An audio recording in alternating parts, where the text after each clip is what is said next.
जय शिवराय मित्रांनो, आपल्या एका नवीन व्हिडिओमध्ये आपले मनापासून स्वागत आहे। तर नमस्कार मित्रांनो, आता आपला सर्वांचा लाडका देव बकासूर नक्की कोणत्या मैदानामध्ये पळताना दिसणार आहे हेच आपण या व्हिडिओच्या माध्यमातून जाणून घेणार आहोत। तर मित्रांनो, याआधी आपल्या सर्वांचा लाडका देव बकासूर सासवड मैदानामध्ये पळताना दिसला, तिथे सेमीला हार झाली। असो मित्रांनो, हा खेळ आहे आणि खेळ म्हटलं की हार आणि जीत होत असते। तर मित्रांनो, आता आपल्या सर्वांचा लाडका देव बकासूर नक्की कोणत्या मैदानामध्ये पळणार? तर मित्रांनो, वार बुधवार दिनांक 8 एप्रिल 2026 कळंब बोरीचीवाडी येथे भव्य दिव्य मैदान संपन्न होणार आहे। या मैदानाचे बक्षीस स्वरूप प्रथम क्रमांक थार गाडी, द्वितीय क्रमांक शेजारी गाडी, तृतीय क्रमांक बुलेट आणि 4 नंबर ते 9 नंबर प्रत्येकी 2 व्हीलर आहे, अशी मोठी बक्षिसे आहेत। त्यामुळे संपूर्ण महाराष्ट्रातून या मैदानामध्ये टॉपचे नंदी पळताना दिसणार आहे। आपल्या सर्वांचा लाडका देव बकासूर सुद्धा याच मैदानामध्ये 100% पळताना दिसणार आहे। तर बघूया मित्रांनो, या मैदानामध्ये आपल्या सर्वांचा लाडका देव बकासूर कमबॅक करून गुलाल घेईल का?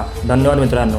व्हिडिओ आवडला असल्यास एक लाईक नक्की करा आणि अशाच नवीन माहितीसाठी आपल्या चॅनलला नक्की सबस्क्राईब करा। धन्यवाद मित्रांनो।